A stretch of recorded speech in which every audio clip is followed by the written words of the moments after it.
নমস্কার বন্ধুরা, আমি সহেলি অলৌকিক জোনের আসরে তোমাদের আরও একবার স্বাগত জানাচ্ছি। আজ আমাদের সঙ্গে প্রথমবার ঘটনা শেয়ার করছেন জুই মুখার্জি। জুই ঘটনা পাঠিয়েছেন কালনা থেকে।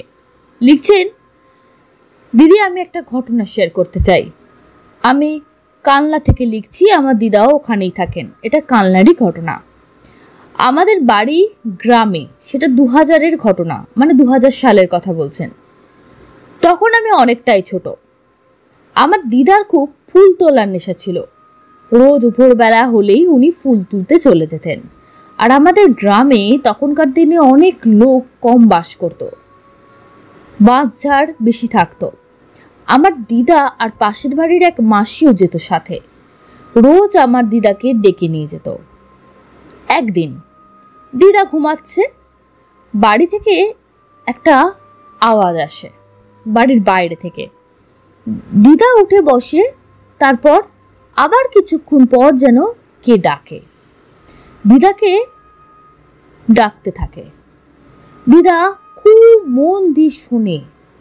দিদা শুনতে পায় যে সেই মাসি দিদাকে ডাকছে। দিদাকে সেই মাসিটা পিসি বলে ডাকতো। ডাকছে, পিসি ও পিসি, যাবে না ফুল তুলতে, চলো। তখন দিদা আর ঘড়ির দিকে দেখেনি। কটা বাজে বুঝতেও পারেনি। সঙ্গে সঙ্গে দরজা খুলে দেয়। খুব অদ্ভুত ব্যাপার। ওরমভাবে ডাকার পর দিদার আর মাথায় ছিল না যে একবার দেখা দরকার যে সত্যি কেউ ডাকছে না অন্য কোনো ব্যাপার। দিদা যখন বাইরে বেরোয়, হাতে একটা টর্চ। তখন সেই সময় কারেন্ট ছিল না আমাদের গ্রামে। দিদা টর্চের আলো মেরে দেখে কেউ তো নেই। তবে ওই মাসির নাম ছিল মিঠু। মিঠুর গলা পেলাম, কই দেখছি না তো। তো কাউকে দিদা না দেখে আবার ঘরে যায় এবং ঘরে গিয়ে দেখে 3টে বাজে। দিদা এবার শুয়ে পড়ে, কারণ দিদা 4টের সময় বেরোবে। কিন্তু ঘুমিয়ে পড়ে আর দিদা টের পায় নি। সকালে ঘুম ভাঙতেই দিদা ওই মাসির বাড়ি যায়। গিয়ে বলে, কিরে মিঠু, কাল তুই আমায় অত রাতে ডাকলি, ডেকে চলে গেলি কেন? আর বলে, কই না তো পিসি, আমি তো ডাকিনি। আগের দিন খুব জ্বর, তার মধ্যে ঝড় বৃষ্টি হয়েছে বলে আমার আর উঠতে ইচ্ছা করছিল না, তাই ঘুমিয়ে পড়েছিলাম। তুমি যে কি বলো না, আমি তোমাকে ডাকবো তখন কি করে, আমি তো নিজেই ঘুমাচ্ছিলাম। তুমি ঘুমের ঘুরে কি শুনেছো কে জানে। তখন দিদা আর কিছু বললো না, চলে আসলো। আর ভাবলো, তবে কি একটা স্বপ্ন দেখেছিলাম নাকি ভুল শুনেছি, আর সেটা নিয়ে মাথা ঘামালো। পরদিন দিদা আবার ভোরবেলা যেরকম ফুল তুলতে যেত সেরকমই গেল। এবার দিদা আবারও সেই একইভাবে যেমন যেত, ভোরবেলা ফুল তুলতে যাওয়া শুরু করলো। এইবার যেতে যেতে দিদার কেমন যেন একটা ভয় করছিল। দিদার কিন্তু এর আগে কখনো ভয় লাগেনি। দিদার গাটা ভার হতে শুরু করছিল। দিদা কিন্তু বেশ সাহসী ছিলেন। দিদা একটা স্কুলে চাকরিও করতেন। তো যাচ্ছে দিদা ফুল তুলতে, দিদার কেমন যেন মনে হচ্ছে দিদার সাথে কেউ যেন হাঁটছে, দিদার পেছন পেছন চলছে। দিদা তখন বুঝলো ব্যাপারটা তো ঠিক না। তখন দিদা ঠাকুরের কীর্তন করতে করতে কোনো রকম ফুল তুলে বাড়ি চলে যায়। এবার পরের দিন রাতে বাথরুমে যাওয়ার সময় দেখে একটা কালো ছায়া সামনে দিয়ে চলে গেল। দিদার ফিল হতে থাকে কেউ দিদাকে ফলো করছে, কেউ একজন দিদার সাথে আছে সবসময়। তখন দিদা একটু একটু ভয় পেতে শুরু করে, আর গাটাও ভারী হয়ে যায়। যেখানেই থাকুক দিদার গাটা ভারী থাকতো, একটা ভয় কাজ করত। ঘরের মধ্যে অদ্ভুত জিনিস হতো। দিদার সব সময় মনে হতো কেউ যেন আসছে বাড়িতে, যে সব সময় তাকে ফলো করছে। আর রাতে ঘুমানোর সময় দরজার টোকা মারা আওয়াজ ঘরের ভেতর থেকে পেত। মনে হতো ঘরের ভেতরেও যেন মনে হতো কে যেন দাঁড়িয়ে আছে, বাইরে থেকে মনে হতো কে যেন ডাকছে, ওই মেয়েটির গলা করে কিংবা অন্য কারোর গলা করে। এরকম কদিন ধরে দিদার সাথে হতে থাকে। এবার একদিন রাত তখন 2টো, মিঠু মাসির গলার আওয়াজ পায় আর দরজায় ঠক ঠক করছে, সে আওয়াজে দিদা পায়। দিদা বেরোয়, সে আগের দিনের মতো দেখে কেউ নেই। তখন দিদা সাহস করে ঘর থেকে বেরোয় এবং উঠোনের দিক, আমাদের বাড়ির পাশে একটা বড় পুকুর আছে, তার পাশে বাঁশঝাড়। দিদা দেখে একটা মেয়ে ওই সেম মিঠু মাসির মতোই পোশাক পরা, একই হাইট, মাথায় একটা লম্ফ আলো। আগেকার দিনে কারেন্ট না থাকায় সবার বাড়িতে হারিকেন, লম্ফ এগুলো ইউজ করতো। মেয়েটি মাছ পুকুরে দাঁড়িয়ে আছে মাথায় লম্ফ নিয়ে। আমার দিদা তখন আরো একটু পুকুরের দিকে সাহস করে এগোয় এবং ভাবে যে কি ওটা, দেখবো তো মেয়েটা কে, আর রোজ কে ডাকছে, এরকম কেন হচ্ছে আমার সাথে। অনেকটা দূরে অন্ধকার, মুখটা বোঝা যাচ্ছে না, কিন্তু লম্ফর কিছুটা আলো তার পোশাকে পড়ছে, বোঝা যাচ্ছে। তখন দিদা দাঁড়িয়ে দেখলো যে একজন মেয়ে মাছ পুকুর থেকে জলের মধ্যে হেঁটে হেঁটে বাঁশঝাড়ে চলে গেল, আর আলোটা দেখা গেল না। আশ্চর্য ব্যাপার, পুকুরে অনেক জল, আর এর মাঝখানে যদি কেউ দাঁড়ায় সে তো ডুবে যাবে, কিন্তু মেয়েটা তো ডুবলো না। দিদা তো দেখে ভয় পেল, তখন আর দৌড়ে ঘরে চলে এলো। সেদিন রাতে আর দিদার ঘুম আসেনি, ফুল তুলতেও আর যাওয়া হয়নি। সকালে উঠে সব ঘটনা বাড়ির সবাইকে খুলে বলেন যে কি কি হচ্ছে তার সঙ্গে এতদিন ধরে, এবং ওই মেয়েটিকে জিজ্ঞাসা করে যে কিরে, তুই কি এত রাত্রে গিয়েছিলিস পুকুরের দিকে? তখন মেয়েটি বলে, তুমি যে কি বলো, আমি তখন ঘরে ঘুমোচ্ছি, আমি পুকুরে কেন যাব? আর তোমার কি হয়েছে বলো তো, তুমি কিছুদিন আগেও জিজ্ঞেস করেছিলে আমি তোমাকে ডাকছি কিনা, আমি দরজায় টকটক করছি কিনা। তখন দিদা ওই মেয়েটিকে সব কিছু খুলে বলে, এবং আমাদের বাড়ির থেকে কিছুটা দূরে একটা লোক আছে যে এইসব জিনিস নিয়ে কাজ করত। দিদাকে বাড়ির সবাই বলল তুমি ওনার কাছে একটু ঝাড়িয়ে নাও। তারপর দিদা যায় ওনার কাছে এবং বলে সব কথা, সবটা খুলে বলার। তখন লোকটা বলে, আপনি কোনো এক সময়, এটা বলে রাখি, আমাদের বাড়ি থেকে কিছুটা দূরে একটা শ্মশান আছে, সেখান থেকেই নাকি একটা আত্মা আসে। সে মহিলা, সেটা একটা মহিলার আত্মা ছিল। আমার দিদা যেটু একটু হালকা রাশি, আমার দিদা ওখানে আবার ফুল তুলতে গেছিল, তার একটা নেশা ছিল ফুল তোলার, সেখান থেকে হাওয়া লেগেছে ওরকম দিদাকেও দিন দিন ধরে। তখন ওই ওঝা দিদাকে ঝাড়ফুঁক করে দেয় আর কি, তাবিজ দেয়, আর একটা জল পোড়া পড়ে দেয়, সারা বাড়িতে জলটা ছেটাতে বলে। তারপর দিন থেকে দিদা ফুল তুলতে যাবার সময় আর একটু কিছু অনুভব করেনি, অনেকটা হালকা লাগে, আর সেই ডাকও আর কোনোদিন শোনেনি। এই ঘটনাটা আমার দিদা বলেছিল, আমি যখন বড় হই তখন দিদা ভূতের গল্প শোনাতো। এই ঘটনাটাও দিদার সাথে হয়েছে। এরকম আরও ঘটনা আছে, তুমি যদি আমার এই ঘটনাটা শেয়ার করো আমি খুব খুশি হব, আর তুমি এটা তোমার মতো করে গুছিয়ে বলো।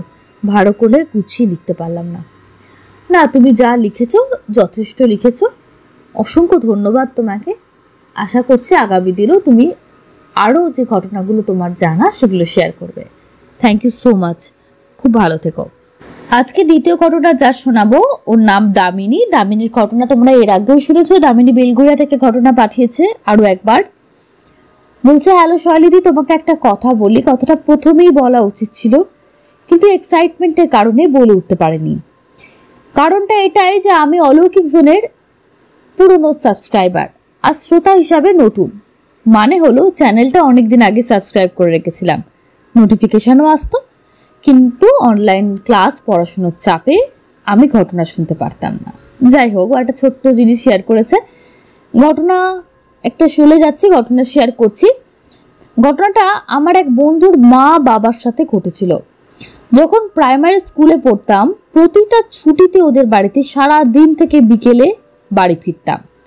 ওর মা আমার মা বন্ধু ছিলেন বলেই বলছি, কারণ আমাদের দুই বন্ধুর মধ্যে বন্ধুত্ব থাকলেও ওনাদের দুজনের মধ্যে একটা কারণের জন্য এখন সেই বন্ধুত্বটা আর নেই। আমি যখন প্রথম ঘটনাটা শুনেছিলাম অনেক দিন রাতে আমি ঠিক মতো ঘুমোতে পারিনি, কারণ ঘটনাটা আমি ইমাজিন করছিলাম, সেই জন্য চোখ বন্ধ করলে দৃশ্যটা দেখতে পেতাম। যাই হোক, ঘটনাটা শুরু করছি। মাসি আর মেশো কোনো একটা কাজের জন্য দুর্গাপুর গেছিলেন, ওখানের একটা হোটেলে উঠেছিলেন। যেদিন প্রথম হোটেল চেক ইন করলেন সেদিন রাতে মেশো ঘুমিয়েছিলেন। মাসির ঘুম আসছিল না বলে তিনি টিভিতে সিনেমা দেখেছিলেন। বেশ কিছুক্ষণ পরে মাসির মনে হলো তার পাশে কেউ যেন বসলো। মেশোর দিকে তাকিয়ে দেখলো সে গভীর ঘুমে আচ্ছন্ন হয়ে আছেন। মাসিও একটু পরে টিভি অফ করে শুয়ে পড়লেন। আবারও কিছুক্ষণ পরে মাসির আবারও মনে হলো কেউ যেন মাসির পাশে বসে আছে। মাসি আবারও মেশোর দিকে তাকিয়ে দেখলো সে তখনও ঘুমোচ্ছে। এইবার মাসির একটু ভয় করতে শুরু করলো, তাই সে চুপ করে ঘুমিয়ে পড়লেন। পরের দিন সকালে মেশোকে ব্যাপারটা বললেন। সে মাসিকে বললেন যে এটা তোমার মনের ভুল। মেশো কাজে বেরিয়ে যাওয়ার পর মাসি একাই ছিলেন। হঠাৎ করে ওয়াশরুম থেকে জলের শব্দ পেয়ে ভাবলেন ভুলে হয়তো কলটা বন্ধ করতে ভুলে গেছেন। কল বন্ধ করে ফিরে আসলেন। আবার একই ঘটনা আবার ঘটল। একবার না, আরো কয়েকবার ঘটল। এবার মাসি ভীষণ ভয় পান এবং মেশোর ফিরে আসার অপেক্ষায় থাকলেন। তারপর তাকে ব্যাপারটা বললেন। মেশো আসার পরও 2-3 বার এরকম হলো। মেশো বললেন পরের দিন রুম চেঞ্জ করে নেবেন। সেদিন রাতে খাওয়া দাওয়া করে দুজনেই ঘুমিয়ে রয়েছে। হঠাৎ করেই দুজনে শুনতে পেলেন কোনো ঝড় তুফান কিছুই নেই, তবুও ঘরের জানলাগুলো খুব জোরে খুলছে আর বন্ধ হচ্ছে। হঠাৎ করে মেশোর চোখ পড়লো ওয়াশরুমের জানলার দিকে। উনি তাকিয়ে দেখলেন একটা মেয়ে দাঁড়িয়ে জানলাগুলো খুলছে আর বন্ধ করছে। তার চুলগুলো মুখের উপরে পড়ে থাকার কারণে মুখটা ভালো করে দেখা যাচ্ছে না। হঠাৎ করে মেয়েটা মেশোর দিকে তাকালো। মেশো দেখলেন তার চোখ দুটো আগুনের গোলার মতো জ্বলছে। তারপর মাসিও দেখতে পেলেন মেয়েটা এক দৃষ্টি ওনাদের দুজনের দিকে তাকিয়েছিল। পরের দিন অন্য হোটেলে তারা শিফট করে গেছিল। পরে জানা গিয়েছিল কয়েক বছর আগে একটা লোক একটা মেয়েকে সিনেমায় অভিনয়ের সুযোগ দেওয়ার নাম করে ওই হোটেলে নিয়ে এসেছিল। তারপর সে এবং তার সঙ্গীরা মিলে মেয়েটির সাথে খারাপ কাজ করে এবং তাকে খুন করে ঘরটিতে ফ্যানের সাথে ঝুলিয়ে দিয়েছিল। তারপর থেকে ঘরটা বন্ধ হয়েছিল। কাস্টমারদের এত চাপের কারণে ঘরটা খুলে দিয়েছিল। মাসিদের ঘটনাটার পর ঘরটা পুরোপুরি বন্ধ করে দেওয়া হয়। ঘটনাটা মাসি মেশো গল্পের ছলে আমাদের বলেছিলেন আজ থেকে প্রায় 8 বছর আগে। আমি তোমাকে লিখে পাঠালাম, তুমি নিজের মতন করে সাজিয়ে পাঠ করে নিতে পারো। সুস্থ থাকো, ভালো থেকো দিদি। Love from Belgharia, Damini Pal. Thank you Damini, ছোট্ট কিন্তু খুব ক্রিপি একটা ইনসিডেন্ট শেয়ার করেছ। থ্যাংক ইউ সো মাচ ঘটনা শেয়ার করার জন্য। আজ তৃতীয় তথা শেষ ঘটনাটা যেটা নিয়ে এসেছি আপনাদের সবার পছন্দের রত্না চক্রবর্তীর ঘটনা। ওনার অন্য রহস্যের ঘটনাগুলো আপনাদের খুবই ভালো লাগে এবং আপনারা বারবারই অনুরোধ করেন যে এরকম ঘটনা শুনতে চাই, তাই উনি আরও একবার লিখে পাঠিয়েছেন। লিখছেন আজকে অন্য রহস্যে একটা ঘটনা বলতে এসেছি। ঘটনাটা আমার এক মাসিমার কাছে শোনা। আমার বাবা প্রচুর বেড়াতে যেতেন, নানা রকম জায়গায় ঘুরতে যেতেন। তার পরিচিত কয়েকটা জায়গা এমন ছিল যেখানে উনি কতবার যে গেছেন তার কোনো ইয়ত্তা নেই। তার মধ্যে পুরী ধাম অন্যতম। ওই জন্য আমারও অনেকবার পুরী যাওয়া হয়েছে। প্রচুর লোকের সাথে এই সূত্রে পরিচয় হয়েছে। সেবার ট্রেনে যেতে যেতে এক মাসিমার সাথে আমার আলাপ হয়েছিল। উনিও খুব ভক্ত, 10 পুরী গেছেন। অল্প বয়সে যেতে পারেননি, বুড়ো বয়সে ছেলে পিলে এলটিসি পায়, সেই সূত্রে মাকে নিয়ে যায়। তারাও বারবারই পুরী যেত, তারা মাকে ভালোবাসেন বলে। তাই মাসিমাকে আমি মণ্ডল মাসিমা বলে গল্প করব। ওনাদের টাইটেল মণ্ডল। মাসিমাদের তো নাম জিজ্ঞেস করা যায় না ট্রেনের আলাপে, তা উনি আমায় গল্পটা বলেছিলেন। উনি খুব ঈশ্বর ভক্ত, বিশেষত কালী ভক্ত, একটু প্রাচীনপন্থী, খুব সংস্কারশীল মানুষ। ওনার বাড়ির কাছাকাছি একটি কালী মন্দির আছে, মিনিট 10-এর বেশি হাঁটা নয়। বয়স হয়েছে, একটু হাঁটা চলা করা ভালো, তাই তিনি ওইটুকু পথ দিনে 2বার যেতেন। এক সকালবেলা উঠে যেতেন, একটা দল হয়ে গেছিল, তখন এর গাছ থেকে ওর গাছ থেকে কিছুটা ফুল পেড়ে আনতেন, বাড়িতে পুজো করতেন, আবার মা কালী দর্শন করে কিছু ফুল ঝুড়িতে রেখে দিয়ে বাড়ি আসতেন।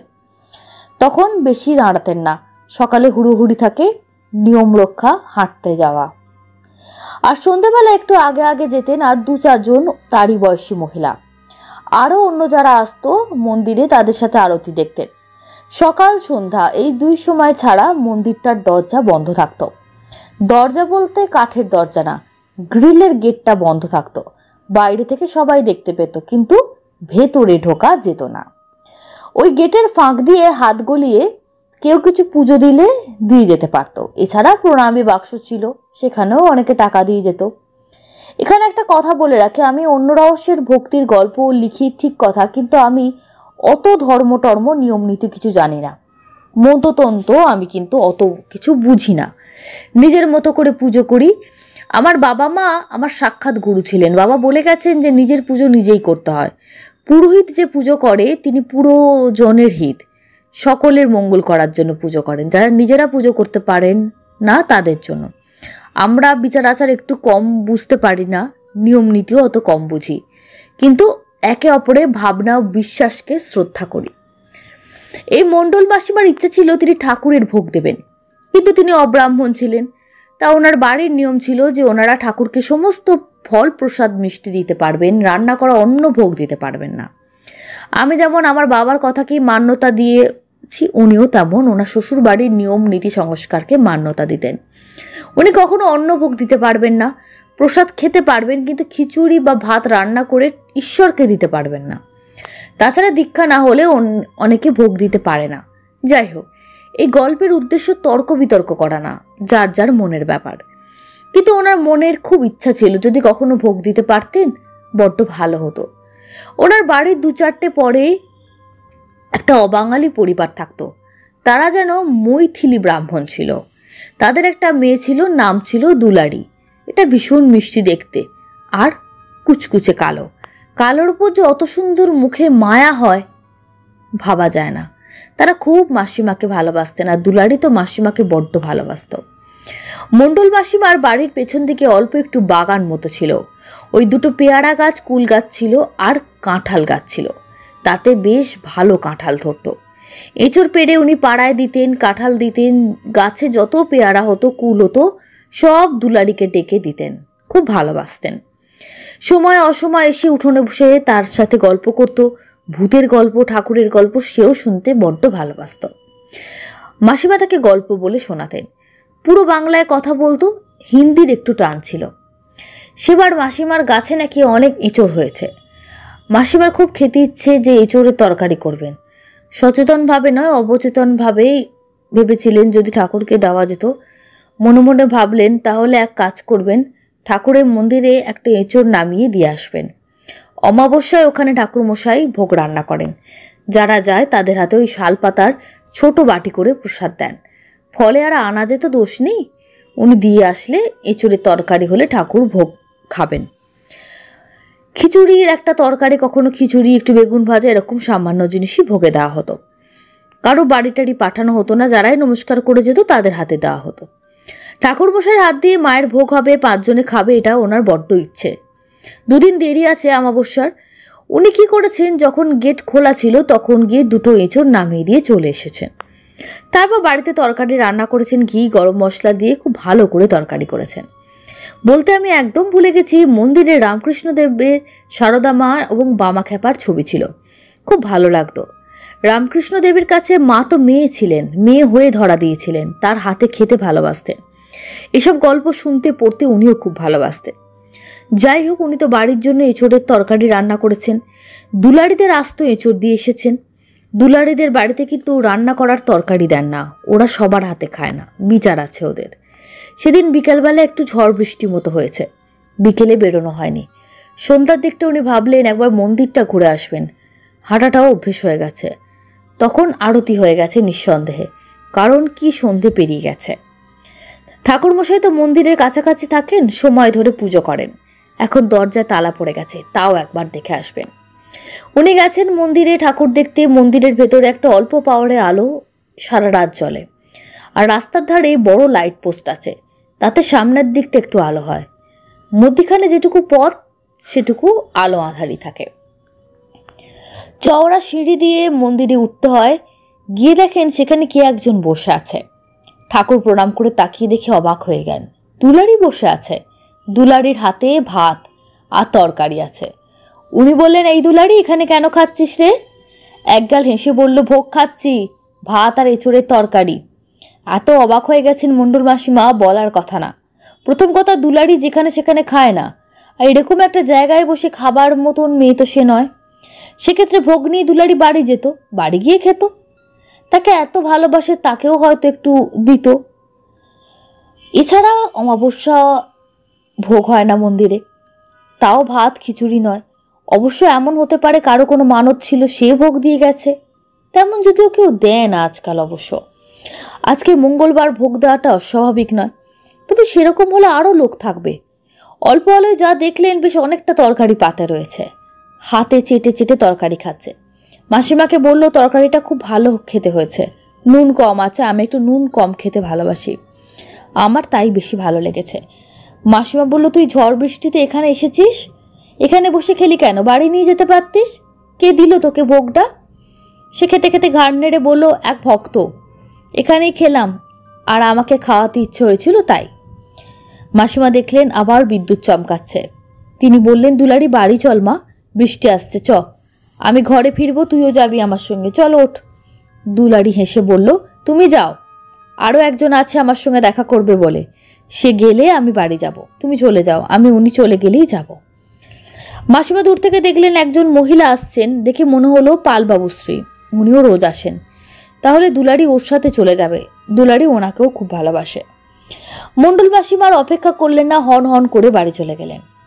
একটু বাদে আবার বৃষ্টি নামলো। ওনারা একবেলা তরকারি দুবেলা খান না, সকালে ভাত ডাল ভাজাভুজি হালকা রান্না হয়, তাই খেয়ে সবাই অফিস স্কুল চলে যায়। রাত্রেবেলা একটু বেশি ভালো করে রান্না হয়, এঁচোদের তরকারি রাত্রির জন্যই করেছিলেন। সেদিন ওনার ছোট ছেলেকে ফিরতে দেরি হয়েছে দেখছিলেন, উনি সবাইকে খেতে দিয়েছেন। ওরা খেতে বসে বলছে, এ তরকারি খুব ভালো হয়েছে, কিন্তু নুন কম হয়েছে। উনি মনে মনে হাসলেন, মন্দিরের ভোগেও নুন কম। এমন সময় ছোট ছেলে বাড়ি ফিরল। তাদেরকে একজন অফিস থেকে দেওঘর গেছিল, প্যাঁড়া এনে দিয়েছে অনেকগুলো। দুলারি ক্ষীরের মিষ্টি খেতে ভালোবাসে, ছানার মিষ্টি ততটা ভালোবাসে না, বলে নরম নরম ভালো লাগে না।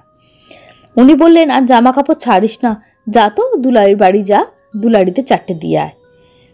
ছেলে ফিরে এসে বলল, ওরা তো নেই মা। উনি বললেন, কোথায় গেল? এই তো সন্ধ্যাবেলা ছিল। ছেলে বলল, ওদের সামনে যে রামভজন থাকে, ওরা বলল ওরা তো কালই চলে গেছে, দেশ থেকে খবর এসেছে ওদের দাদি নাকি খুব বিমার, তাই সবাই চলে গেছে, ওরা কেউ নেই। মণ্ডল মাসিমা বললেন, ও মা, এ কি কথা, তা দুলারিকে রেখে গেলেন কার কাছে? ওদের বাড়ির মেয়েরা খুব একটা লোকের বাড়ি টাড়ি যায় না, এই মাসিমার বাড়ি শুধু আসতো। ছোট ছেলে বলল, কোথায় রেখে যাবে ওইটুকু মেয়েকে, নিয়ে গেছে, সবাই একসঙ্গে চলে গেছে। মাসিমা বললেন, অসম্ভব, ভুল হচ্ছে, দুলারির সঙ্গে সন্ধ্যাবেলা আমার সঙ্গে দেখা হয়েছে। এবার মাসিবার মনের মধ্যে কেমন একটা তোলপাড় হতে লাগলো, কোথাও ভুল হচ্ছে, ছেলেরই ভুল হচ্ছে, তার তো ভুল হতেই পারে না। তার সাথে কথা বললো, এত কথা হলো, কিন্তু কেন জানেন না তার গায়ে কাঁটা দিয়ে উঠতে লাগলো। তাই তো, সবটাই কেমন অস্বাভাবিক ব্যাপার। তখন অত তো মনে হয়নি রাস্তায় বসে সে কেন খিচুড়ি খাবে। একটা অসম্ভব সম্ভাবনায় ওনার বুক দূর দূর করে কাঁপতে লাগলো, যা হতেই পারে না, তেমনই একটা অদ্ভুত কথা তার মনে হলো। কে ছিল ওখানে বসে, কে খাচ্ছিল তাহলে ভোগ? ছেলের কথা বিশ্বাস করতে পারলেন না, সকাল হতে না হতে বেরিয়ে পড়লেন। রামভজনের বউকে জিজ্ঞাসা করলেন। রামভজনের বউ সবিস্তারে বলল, তারা সবাই মিলে চলে গেছে দাদির অসুখ করেছে বলে, ওদের কেউ ফেরেনি, দেশ তো অনেক দূরে, ফিরে আসবে কি করে? আবার আজ সকালে একটু আগেই ফোন করে জেনেছে ওরা ভালো করে পৌঁছে গেছে, তবে দাদি মারা গেছে। আবার একজনকে জিজ্ঞাসা করতে সেও একই কথা বলল। চুপি চুপি খুব কেঁদেছিলেন মাসিমা, ভেবেছিলেন তাহলে কি মা এসে খেয়ে গেল, তার আদরে দুলারি মা। এত বড় অসম্ভব ঘটনা কি কখনো হতে পারে, নাকি অন্য কেউ ছিল? তা অন্য কেউ হলে উনি চিনবেন না কেন? কুচকুচে কালো, অমন সুন্দর দেখতে, ও তো দুলারি, ও তো রোজ বাড়ি আসে। সে তো তার কথার উত্তরও দিল। আর একটা কথা বিদ্যুতের মতো চমকে উঠেছিল তার মনে। দুলারি বলছিল, খেতে খুব ভালো হয়েছে, নুনটা কম হয়েছে, আমার ভালো লেগেছে। আর তার তরকারিতে সেদিন সত্যিই তো নুনটা কম হয়েছে, বাড়িতে সবাই বলেছে ছেলেপিলেরা। মণ্ডলবাসীমার চোখটা জলে ভরে গেছিল। বলেছিলেন, এসব কথা 5 জনকে গল্প করি না, লোকে পাগল বলবে, হাসবে, খোয়াড় করবে। তুমি তোমার গল্প যদি ভাবো কাউকে বলবে, তা আমার এই গল্পটা শুনিও ভাই।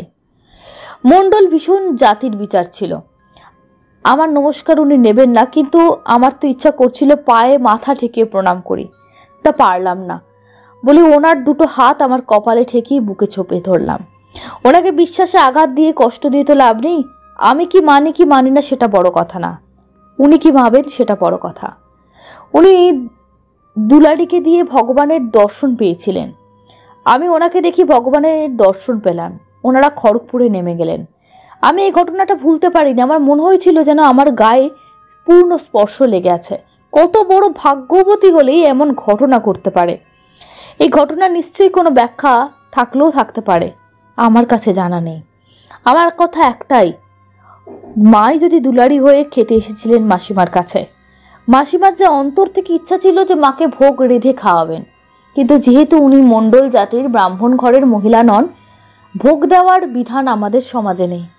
কিন্তু মা যার জন্য এত কিছু, তিনি সব বিধানকে অগ্রাহ্য করে নিজেই ওই আলুনা এঁচড়ের তরকারি খেয়ে গেছেন। এর থেকে বড় পুণ্যের বিষয়, আনন্দের বিষয় আর কি হতে পারে। অসাধারণ লাগলো। আপনার এই অন্য রহস্যের ঝুলি থেকে এই যে ঘটনাগুলো আসে, আমার ভালো তো লাগেই, সে কথা বলার কিছু নেই।